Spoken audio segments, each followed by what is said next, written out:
Josefine, jeg er 19 år, og jeg danser ballet på Det Kongelige Teater i København.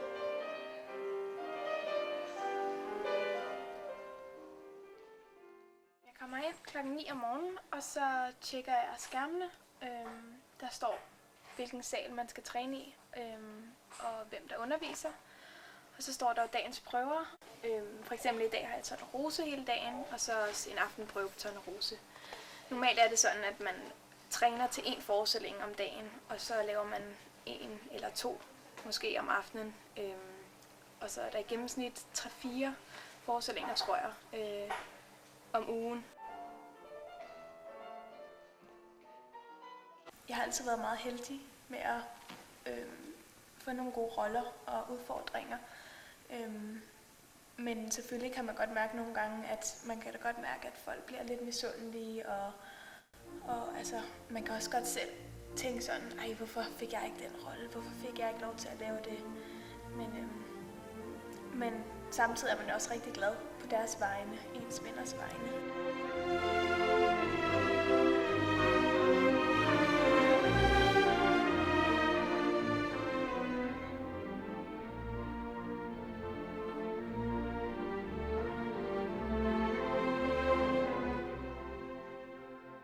Jeg kan ikke gå ud hver weekend, det ved jeg, specielt ikke, hvis jeg har mange forestillinger i en periode, og der skal være overskud.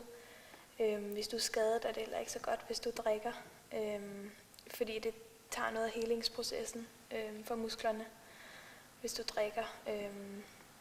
Så ja, selvfølgelig, så tænker man over det, men nogle gange så giver man det også bare lidt slip og giver den lidt gas. Jeg ved ikke, jeg har nok tid til at have en kæreste, hvis jeg prioriteret at have en kæreste. Så er det bare lige, om jeg har tid til at møde ham.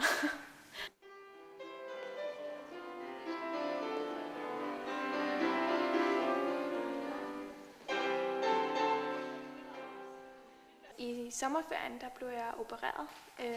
Jeg fik fjernet en ekstra knogle herinde i min hæl, eller lige bag hælen. Og der var jeg ude 2 måneder bagefter. Så da jeg lavede serenade første gang, havde jeg kun lige været i gang i 1 måned. Så det var lidt af en udfordring.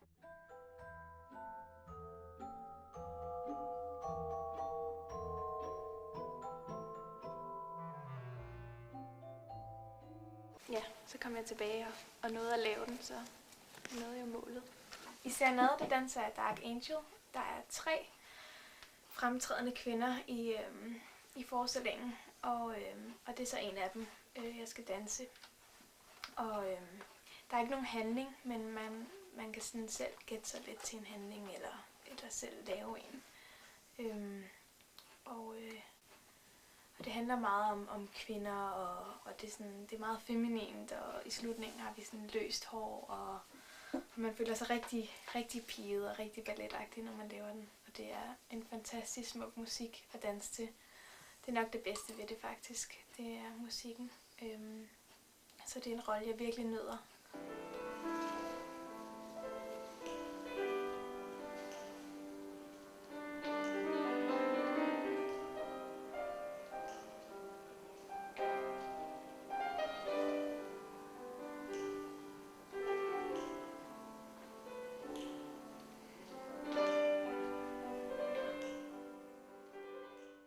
Min drømme er nok bare, at jeg skal virkelig nyde det, så længe jeg kan, og have det rigtig sjovt. Og hvis det lige pludselig ikke er sjovt en dag mere, så har jeg også tænkt mig at sige stop. Fordi at det ikke det er værd, hvis du ikke nyder det.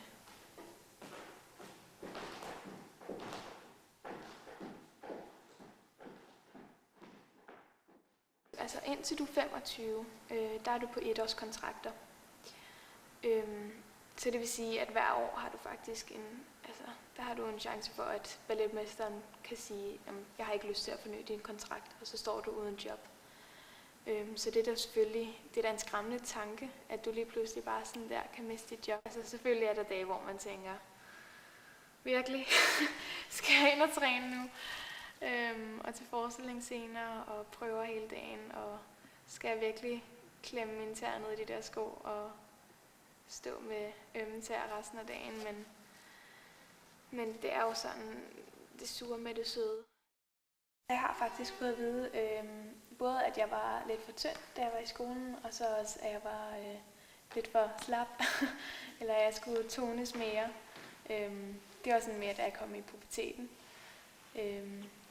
Så går det jo nogle gange lidt den her vej, i stedet for den her vej. Det er selvfølgelig, altså det er jo aldrig sjovt at blive kritiseret for, hvordan man ser ud. Men kroppen er lige så meget en del af det, som din dans er, som teknikken er. Det fortæller de også meget her, men man skal virkelig passe på, at man ikke tager noget personligt. For så kan man godt så kan man godt blive ret ked af det, hvis man ikke, man skal være stærk. Jeg skal jo lave Dark Angel i Serenade. Det er ikke min første gang, men sidst jeg lavede den var en måned siden, så jeg er selvfølgelig lidt nervøs. Men jeg glæder mig, så jeg håber jeg kan nyde det. Det gik godt.